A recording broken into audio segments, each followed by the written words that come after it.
Tonight, we're diving deep into a story that really blurs the line between a spooky campfire tale and something much more real. We're taking a journey into the forest of Tel Village, where a simple late-night bike ride spirals into an absolute fight for survival against a headless spirit. So, picture this. It starts with a setup you've probably heard before. Three friends, our narrator, a guy named Suraj, and their buddy Ajay are out for a late-night bike ride. They stop for just a second on this completely deserted path, but when they turn around, Ajay's just gone. And their calls just get eaten up by the silence of the woods. At first, they probably think it's a joke. Ajay's just messing with them. But look at how fast things just completely fall apart. They stop at 9:15. By 9:20, he's vanished. And then, just 1 minute later, a scream just rips through the night. And this isn't a playful sound. This is pure, gut-wrenching terror. The prank is officially over. And then they hear his voice. It's a desperate cry for help that just cuts through the air. Any thought of being careful just goes right out the window. It's pure adrenaline now. They drop their bikes and just plunge headfirst into that suffocating darkness, chasing the sound of their friend's voice. What they find is, well, it's straight out of a nightmare. There's fresh blood on the leaves, scuff marks in the dirt, like something was dragged. And then, for just a split second, they see it. A figure in a black sari, moving way too fast, pulling Ajay deeper and deeper into the trees.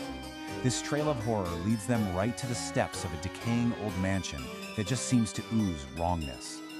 Right here, at the edge of this terrifying property, the two friends hit a wall.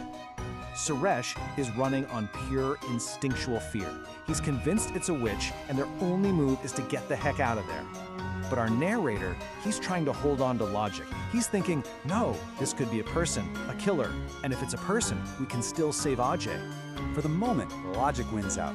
They force themselves to step inside. The air is so thick with the smell of rot and dust. Everything is covered in these ancient-looking cobwebs. And just as their eyes are starting to adjust to the dark, another scream rips through the house, this time from upstairs. It's a sound of absolute finality. And then, just silence. They follow the sound, and then they stop dead in their tracks. Fresh blood is literally dripping from the ceiling above them. Our narrator, still clinging to this tiny shred of hope, just sprints up the stairs and into the corridor. And that's where his hope dies. He finds Ajay. His body is hanging upside down from the ceiling. His body is just limp, his feet tied to the rafters. But as the narrator tries to process this grotesque, awful scene, one detail just completely shatters his mind. His friend's head is gone. And then they hear Ajay's voice again, coming from a dark room down the hall. They creep towards it. Inside, a woman is sitting in the corner with her back to them. Her own head is missing, and in her lap, she's holding Ajay's. And then the severed head speaks. It says, "Friends, I'm here." Then the spirit does something that is just beyond horrifying. She calmly picks up Ajay's head and places it on her own neck. And it just fits, like it was always meant to be there. And using their friend's face, she smiles and gives them an ultimatum. Find her real head, or she'll take theirs next. They turn and they run. I mean, who wouldn't? It's pure survival mode. But deep in the forest, the narrator realizes he's alone. He looks back in absolute horror and sees Suresh, just walking like a zombie, eyes totally vacant, marching straight back to that mansion. The spirit has him under her control. The narrator tries to snap him out of it, but Suresh just shoves him away. He's helpless. He can only watch as his friend, controlled by this thing, takes a knife and calmly cuts off his own head. Just like that. Two friends gone. So now he's completely alone. He's trapped. The spirit, still wearing his friend's face, is standing between him and any hope of escape. Fighting her is useless. And in this moment of just complete desperation, he realizes his only way out isn't through force, but through understanding. He takes a massive gamble. He asks the spirit her story. What happened to you? His theory is, if he can figure out her tragedy, maybe, just maybe, he can find her head and break this whole curse. The spirit actually agrees, and her story is one of unbelievable cruelty. It turns out, just 1 week ago, she and her husband were here on vacation. Their peace was shattered when 3 drunk campers forced their way inside.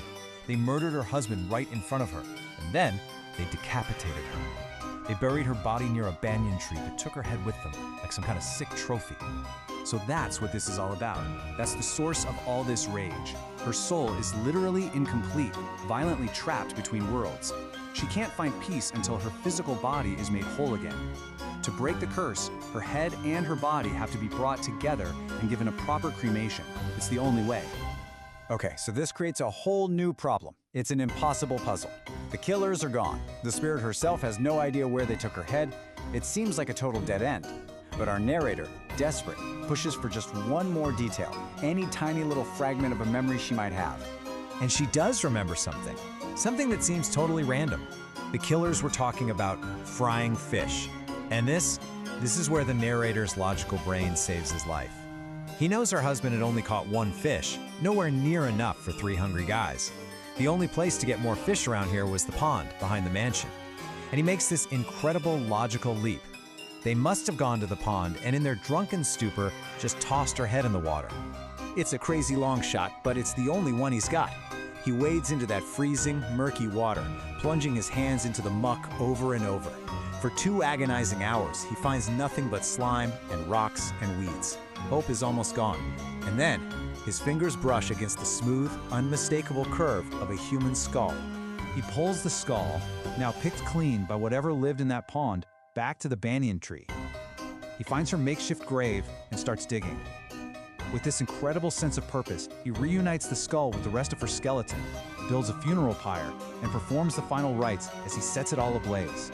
And as the flames rise into the night sky, her spirit appears one last time. But this time, she's whole. The rage in her eyes is gone. It's been replaced by gratitude. She ascends, finally at peace, and just vanishes. The curse is broken. He's free. He doesn't wait around. He turns and he runs, leaving the dying fire and the ghosts of his friends behind him. He runs from that forest and never ever comes back, forever haunted by what he saw, what he did, and what he lost. This story is just this incredible clash between human logic and pure supernatural horror. And it really brings up the ultimate question. When you're faced with something truly unimaginably terrifying, what wins? The instinct to run for your life or the drive to figure it out? What would you have done?